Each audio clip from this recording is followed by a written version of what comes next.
नमस्कार, प्रणाम। अजय भोजपुरी। आज हम फिर हाजिर बानी भोजपुरी के एगो किताब लेके रुआ सब खातिर। प्राकृत से पनपल अधिकतर भाषा वाचिक परंपरा के भाषा रहल बाड़ी सब। बाकी रूप में समय समय पर बदलाव होत काव्य आ गद्य के सृजना होखे लागल। मागधी से उपजे वाली भाषा सब में भोजपुरी के वाचिक परंपरा के इतिहास बहुत लम्हर और बड़ा दूर ले बा। काव्य आ फिर गद्य के वाचिक परंपरा में पोड़ होत भोजपुरी शेर शाह के आवे से पहले से शासन के भाषा बन गई रहे। शासन के आदेश जो रहत रहे, चाहे जमीन के कागजात जो रहत रहे, तो उन भोजपुरी भाषा में कैथी लिपि में बिहार के कुछ हिस्सा में और उत्तर प्रदेश के कुछ हिस्सा में खास करके जो भोजपुरी इलाका है वो जुगा प्रयोग में आवे लागल रहे। यानी कि भोजपुरी जो भाषा रहे शेर शाह के आवे से पहले से शासन के भाषा काफी हद तक भोजपुरी इलाका में बन गई रहे। तो भोजपुरी के जो गद्य के नमूना मिलेला उ कुल यही शासन के आदेश वाला किताबिन से, चाहे कागजन से, चाहे ओ से जुड़ल जो खतियान बा वही से मिलेला। 1880 के बाद से भोजपुरी में प्रकाशन के काम शुरू भइल। भोजपुरी भाषा में काव्य गद्य के लिखे के सिलसिला जो बा 1880 के बाद से शुरू भइल। गद्य आ काव्य के जोन माध्यम कहल जाओ उ रहे गीत, कविता, लोकगीत, नाटक आदि। कहे के माने बाटे कि भोजपुरी में जो प्रकाशन के काम बा, लेखनी के काम बा, लिखे के काम बाटे, जो उनकी वाचिक परंपरा से हट के होत रहे, वो कब से शुरू भइल, कैसे शुरू भइल, ई मूलतः जो शुरुआती भूमिका बाटे वो हमरा आज के किताब जो पर हम बात करे जा रहल बानी वो किताब के लेके बाटे। जी, हम आज बात करे जा रहल बानी भोजपुरी के पहला कहानी संग्रह के। किताब के नाम है जेहल का सनदी। कहानीकार हैं अवध बिहारी सुमन जी। प्रकाशक भोजपुरी साहित्य मंदिर। प्रकाशन वर्ष 1948 पहिलका संस्करण और दूसरका संस्करण जो बा 1998 में आई। हमरा लगे जो किताब बिया यानी कि भोजपुरी साहित्यांगन से जो किताब मिलल बिया, भोजपुरी साहित्यांगन पे किताब पढ़े के मिल जाई, वो जुगा दूसरका संस्करण बाटे।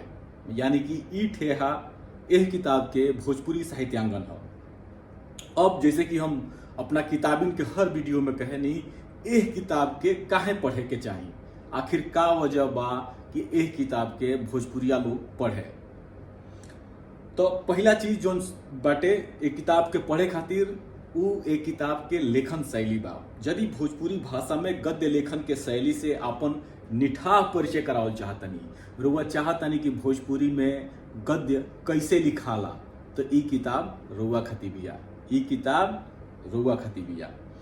भोजपुरी के पहला कहानी संग्रह तो एक किताब के पढ़े के चाहिए। जाहिर बाटे कि भोजपुरी में पहला कहानी संग्रह आई बाटे तो कैसन एकर भाषा बा, एकर कथ्य कैसन बा, एकरा में भाव कैसन बा, कैसे लिखाइल बाटे आदि इत्यादि बहुत सारा चीजन के जाने के एगो उत्सुकता रहेला।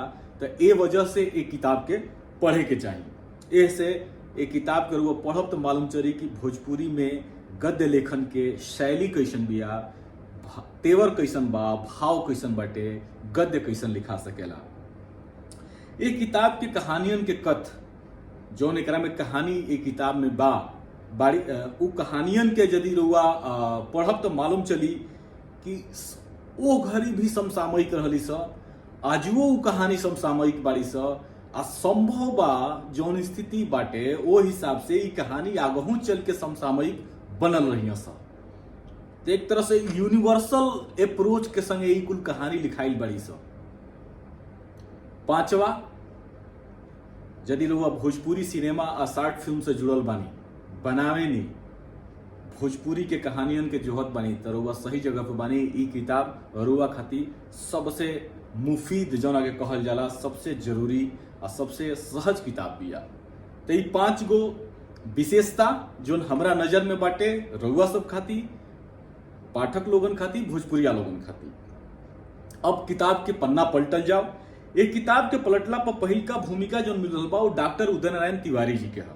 हिंदी में वहाँ के जो कवर पेज बाटे ओकरा के पलटब तो लौकी हिंदी में वहाँ के वो बहुत छोटहन लेख लिखले बानी जौना से एक किताब के परिचय पता चल रहा बा। ओकरा बाद दूसरका संस्करण में संपादक प्रमोद कुमार दीक्षित जी के लेख प्रकाशक के कथ में एक किताब के संक्षेप में भूमिका दिहल बा। यही ए संस्करण में दूसरका संस्करण में प्रमोद कुमार दीक्षित जी संपादक के प्रकाशक के कथ लिखले बानी। प्रकाशक वहाँ के बानी भोजपुरी साहित्य मंदिर से। यही संस्करण में प्रकाश उदय भैया के सहयोग के बात पढ़े के मिलता। किताब के प्रकाशन में का समस्या आई बटे प्रमोद जी के, आई किताब कहाँ कहाँ उपयोग में बिया विश्वविद्यालय में या कहीं एक किताब के पढ़े लिखे में उपयोग कई जा रहा बटे आदि इत्यादि चीजन के बारे में जानकारी जोन बा प्रमोद कुमार दीक्षित जी के प्रकाशन के कथ में पढ़े के मिलता। आगे जब बढ़ब जा तो समर्पण एक किताब के बिया बाटे। समर्पण के बाद में अवध बिहारी सुमन जी अपना एक किताब के अपना ओह साथी के समर्पित कैले बानी जेकरा वजह से यहाँ के भोजपुरी यानी कि अपना मातृभाषा में लिखे के प्रेरणा मिलल। यहाँ के लिखले बनी बौद्ध विद्वान आ कवि नागार्जुन जी के। इजुआ जो नागार्जुन जी के बात होटते शायद हमरा लागत ऐसन कि जन कवि बाबा नागार्जुन जी के बात हो रहा बा। जब आगे हमनी के बढ़तनी जा समर्पण के बाद तो दुई शब्द से डॉक्टर उदय नारायण तिवारी जी के फिर से एगो लेख आवताटे। ई लेख भोजपुरी में बा। ओहू लेख में उदय जी एक किताब के परिचय करा रहा बानी। किताब में अगला पन्ना कहानी क्रम के बाटे जौना के विषय सूची हमने के कहनी जा 114 पेज के यही किताब में कुल 10 गो कहानी बाड़ी सौ।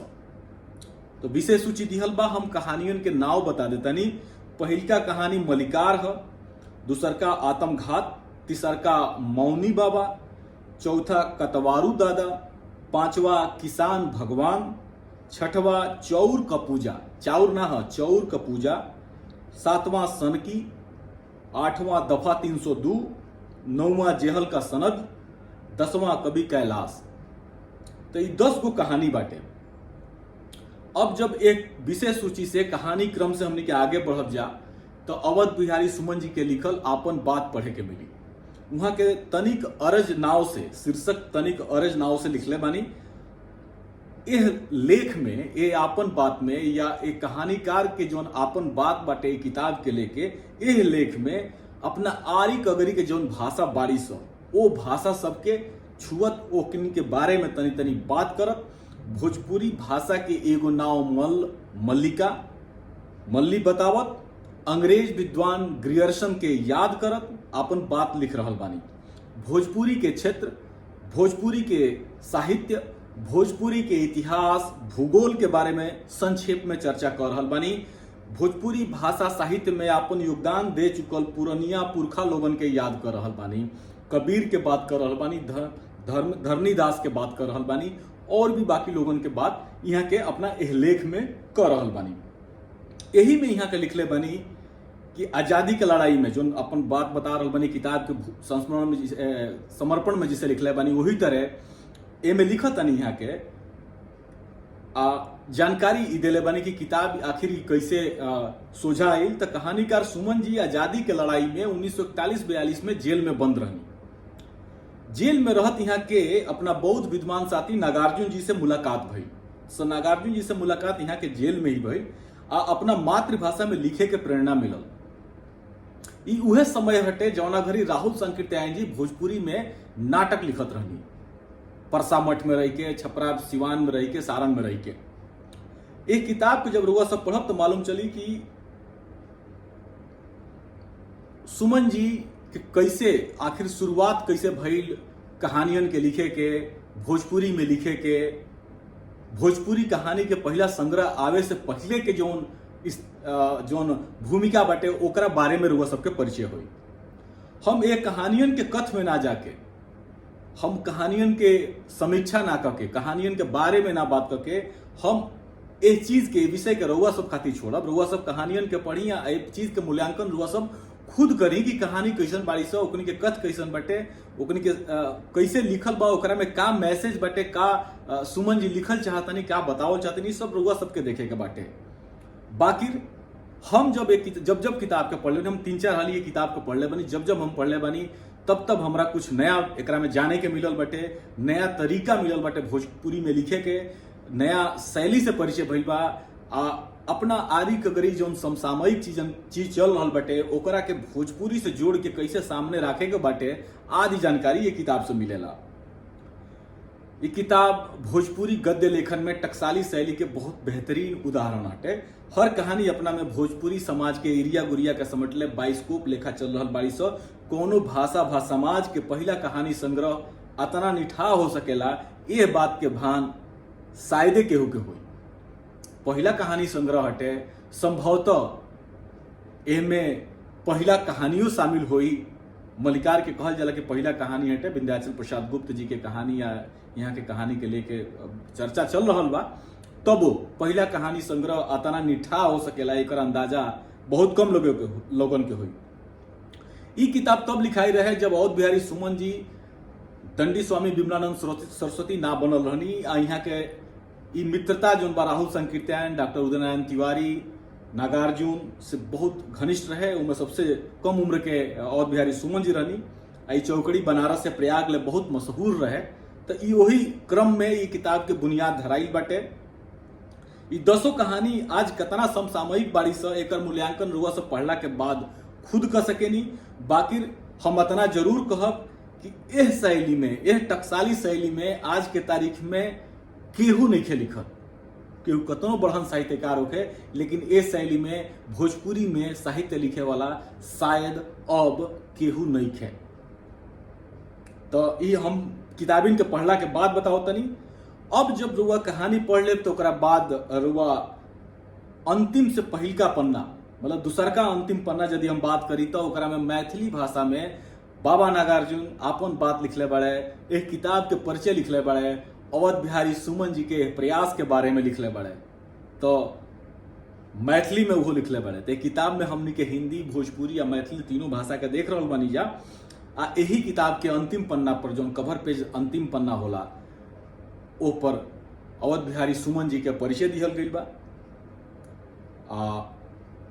इस तरह एक किताब जो बिया भोजपुरी के पहला कहानी संग्रह 114 पेज के किताब जो बिया खत्म होती है। अंत में हम यह कहब रहुआ सबसे कि किताब के हम ऐसे बात चर्चा कहनी हटे कि किताब वाकई में भोजपुरी के बहुत शानदार किताब बिया। रुआ सब यदि केहू के बात होके, चाहे केहू ऐसा लौकत होके जरा पढ़े के शौक बा भोजपुरी में, चाहे जो पढ़ल चाहताटे, भोजपुरी गद्य से परिचय कल चाहताटे, तो यह किताब रुआ सब खातिर बहुत सही किताब बिया। एक किताब के रुआ सब खुद पढ़ी आ दूसरा लोगन के भी जरा तनकियो कनेक्शन होके भोजपुरी से, ओकरा के एक किताब से पढ़े खातिर जोड़ी।